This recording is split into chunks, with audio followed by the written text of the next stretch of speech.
Bonjour et bienvenue sur cette nouvelle édition de News Assurance Live. Nous avons posé le plateau télé sur le salon des journées du courtage 2010.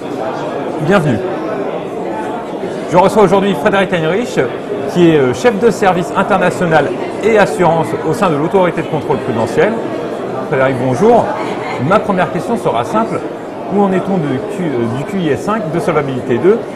Pouvez-vous revenir sur le calendrier et également sur les points les plus importants? Bonjour.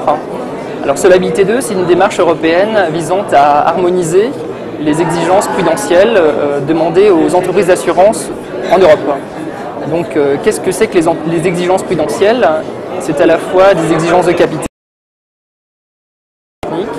des exigences en matière de placement ou de valorisation du bilan prudentiel. Alors l'essentiel repose dans les provisions techniques qui correspondent aux engagements pris par les organismes d'assurance envers leurs assurés. Alors cette démarche va entrer en vigueur au 1er janvier 2013.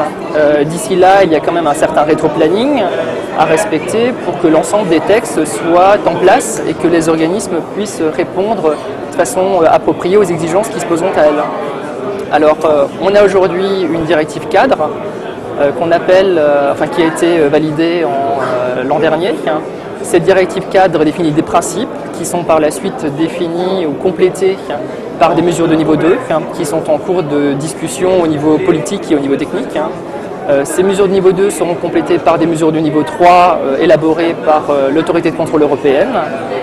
Et avec tous ces textes, on espère avoir un cadre qui soit suffisamment précis et applicable pour l'ensemble des organismes, donc à partir de 2013.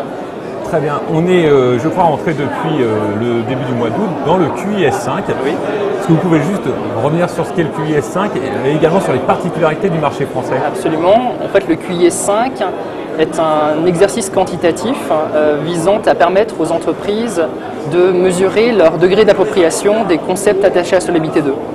Alors ça a l'air d'être de considération assez abscon, mais l'objectif est bien de voir si les entreprises seront prêtes d'ici l'entrée en vigueur de Solvabilité 2. Il y a des spécifications techniques qui, comme son nom l'indique, abordent les aspects techniques relatifs au calcul des exigences de capital. Ces considérations techniques sont appliquées par les entreprises, ce qui permet de mesurer leur faisabilité, aussi bien pour les organismes, mais aussi par la suite pour les autorités de contrôle, pour voir si celles-ci correspondent bien à ce qui était souhaité initialement.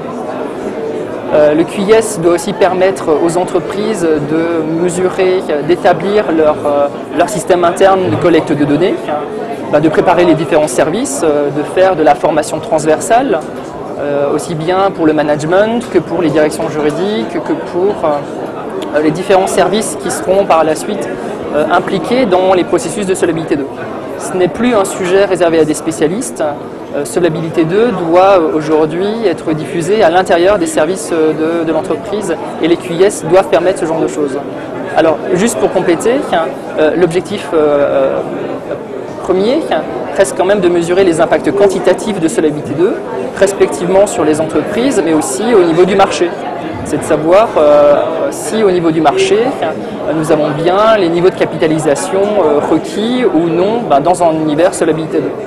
Justement, impliquer toute l'entreprise comme ça, quand on commence au mois d'août, un mois et demi après le début du QIS 5, est-ce qu'il y a quelques difficultés? Est-ce que les assureurs sont vraiment complètement dans le test?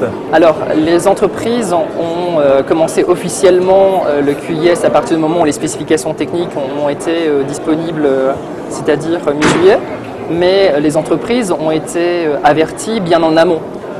Les spécifications techniques, ce n'est pas un document qui a été découvert par les entreprises en juillet. En fait, il y a des projets qui circulaient dès le début de l'année. Les organisations professionnelles ont été largement appelées à contribuer, ont été consultées sur la version définitive de ces spécifications. Beaucoup d'organismes ont commencé leurs calculs au printemps, sans attendre d'avoir le lancement officiel du QIS et d'être invité officiellement aussi par l'autorité de contrôle, puisque l'autorité de contrôle a adressé un courrier individuel à chaque organisme pour les inviter à participer activement au QIS. Donc pour simplement être prêt et avoir des chiffres à transmettre à l'autorité et au CEOPS à l'échéance, qui est aujourd'hui planifiée pour le 30 octobre donc de cette année pour tous les organismes d'assurance. et le 15 novembre pour tous les groupes qui sont eux aussi appelés à faire des simulations. Très bien, écoutez Monsieur Heinrich, je vous remercie.